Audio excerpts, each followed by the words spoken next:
আসসালামু আলাইকুম সবাইকে। আমরাও করে ফেললাম ছোটখাটো একটা বারবিকিউ প্লেটার বলেন। আমি এখানে নিয়েছি ব্রয়লার মুরগি 1 কেজির মতো। এখানে কাঁচামরিচ, ধনিয়া পাতা বেটে নিয়েছি, আদা বাটা, রসুন বাটা, মশলার গুঁড়ি, হলুদের গুঁড়া, মরিচের গুঁড়া, সামান্য লবণ, টমেটো সস, সয়া সস। ভালো করে এই মশলাটাকে আগে মিক্স করে নেব, দেন চিকেনের সাথে দিয়ে রেখে দেব। চিকেনটাকেও আগে সামান্য লবণ আর লেবু দিয়ে মেখে রেখেছিলাম।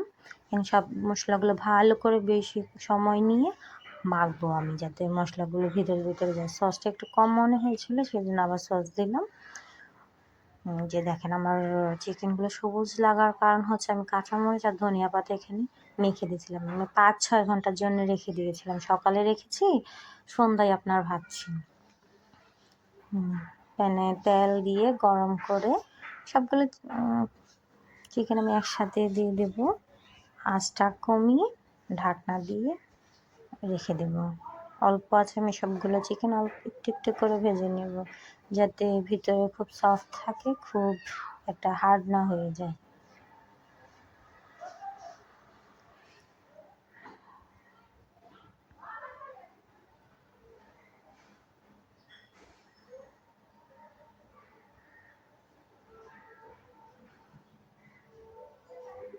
সবগুলো একসাথে দিয়েছি তো একটু চাপাচাপি হয়েছে, সমস্যা নেই। যখন চিকেন থেকে পানি বের হবে, চিকেনটা একটু ছোট হয়ে যাবে যখন ভাজা হবে, সেজন্য আমি একসাথে সব দিয়ে ফেলছি। যে দেখেন ঢাকনা দিয়ে দিয়েছিলাম, আমাদের চিকেন থেকে পানি টানি বের হয়ে ওটা শুকিয়ে এখন সামান্য ভাজা হয়ে গেছে। এরকম আমি কয়েকবার একটু পরপর উলটপালট করে দিয়েছিলাম, সেটা আর দেখাইনি।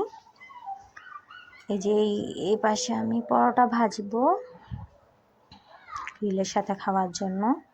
আমি অফ ক্যামেরাতে অনেকগুলো পরোটা বানিয়ে নিয়েছিলাম।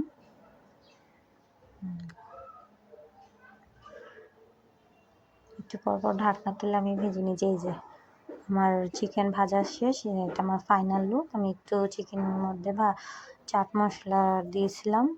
এখন এই যে আপনার চিকেনের সাথে যে মশলাগুলো ছিল ওগুলো তেলে ফ্রাই করে ওখানে একটু যে আস্ত পেঁয়াজ আর গাজর ভাজা করে নিয়েছি, যাতে একটু খাওয়ার সময় যদি চিকেনটা ড্রাই হয় তাহলে আমি জাস্ট এই মশলাটা দিয়ে যাতে খেতে পারি।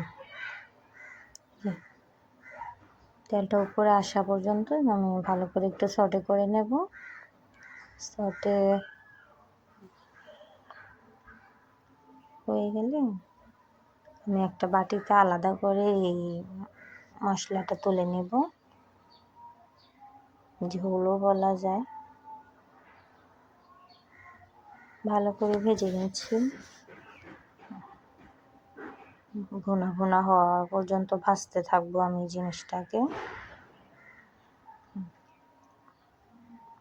এই যে পেঁয়াজগুলো দিয়ে দিলাম, যাতে পেঁয়াজগুলো বেশি রান্না না হয়ে যায়, একটু কাঁচাই থাকে, তাহলে খেতে ভালো লাগবে।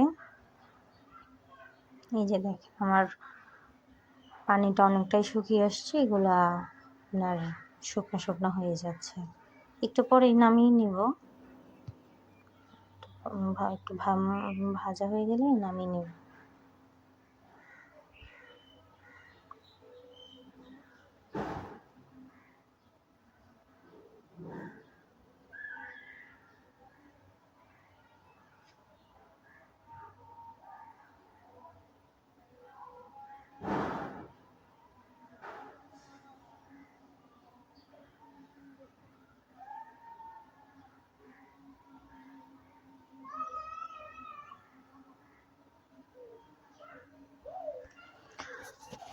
আপনাদের যদি আমার রান্না করা ভালো লাগে, প্লিজ আমার চ্যানেলটা সাবস্ক্রাইব করবেন, শেয়ার করবেন, কমেন্ট করবেন। এই যে আমার ফাইনাল লুক পরোটা আমি